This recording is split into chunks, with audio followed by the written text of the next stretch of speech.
shanse ka shumë, sepse kushtetuta në këtë rast është shumë e qartë dhe dekreti është i ngutshëm, pra është dekret jashtë kompetencave të presidentit që aktualisht i ka me kushtetutën që është në fuqi. Pra presidenti i Kosovës nuk e ka të drejtën dhe as kompetencën që të shpërndaj kuvendin nëse nuk janë plotësuar kushtet nga neni 82. Pra është një nen në kushtetutë që e përcakton saktësisht situatat që janë së paku 4 situata kur mundet me u shpërnda kuvendi, nga vetë kuvendi dhe e përcakton një situatë kur mundet presidenti i Republikës me e shpërnda kuvendi. Pra këto asnjëra nuk kanë ndodhur në datën 5 mars të këtij viti dhe për çudi në mëngjesin e datës 6 mars kemi pa një dekret për shpërndarje të kuvendit, i cili dekret është plotësisht në kundërshtim me kushtetuta. Pavarësisht kësaj, mirë është bërë që ky dekret është dërguar për shqyrtim të kushtetshmërisë tek gjykata kushtetuese dhe presim që gjykata ta trajtojë profesionalisht, me drejtësi dhe mbi gjitha të ketë parasysh ruajtjen e stabilitetit institucional dhe autoritetin e kuvendit si institucioni kryesor i qeverisjes. Unë personalisht pres që dekreti do të bie si kundër kushtetues, por sido që të vendos gjykata, natyrisht që vendimet e gjykatës janë obliguese për gjithë. Edhe unë do ta respektoj, pavarësisht asaj se nëse gjykata vendos ndryshe, unë do të vazhdoj me studim dhe kundërshtim të këtij vendimi, por bindjen e plot profesionale kam që ky vendim është kundër kushtetues.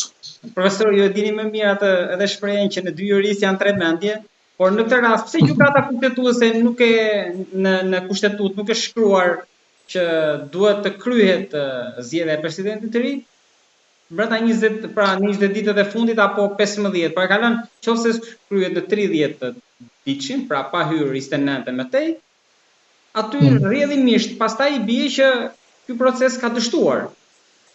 Në kushtetutë të neni 86 është paragrafi i dytë ku thotë jo më vonë se 30 ditë. Por ky afat nuk është imperativ, ky afat nuk është përcaktues, i fiksuar, përcaktuar një datë të caktuar se kur duhet të zgjedhet presidenti. Sigur që e kanë amerikanët dhënien e betimit në datën përkatëse. Ne nuk e kemi atë rregullim.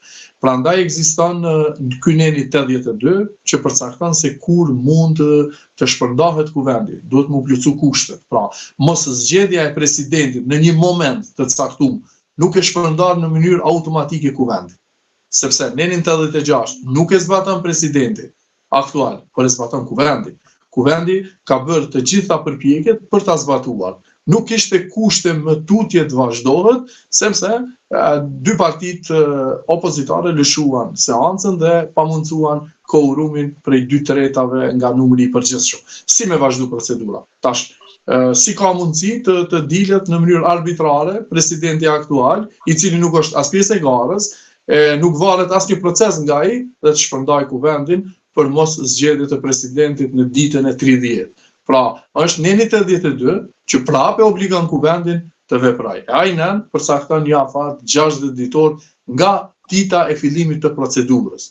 Aty është shumë e qartë. Do thotë nga fillimi i procedurës janë edhe 60 ditë mundësi për të mos u shpërndarë, sepse logjika kushtetuese dhe praktikat kushtetuese evropiane e kanë gjithmonë në fokus mos shpërndarjen e kuvendit. Madje disa kushtetuta evropiane, si ajo gjermane, franceze e të tjera, e kanë të përcaktuar që së paku një vit prej momentit të konstituimit nuk mund të shpërndahet kuvendi.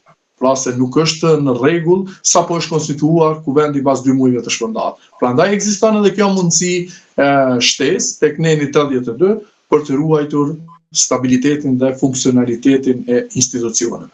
Profesor, megjithatë kolegët tuaj, pra këshilltarët juridik, ata që njohin anën juridike në presidencë, që janë krah Vjosa Osmanit, nuk besoj që nuk i dinin këto, por ndoshta mund kapemi ndonjë detaj që ata mund të kenë të drejtë, apo është tërësisht jo?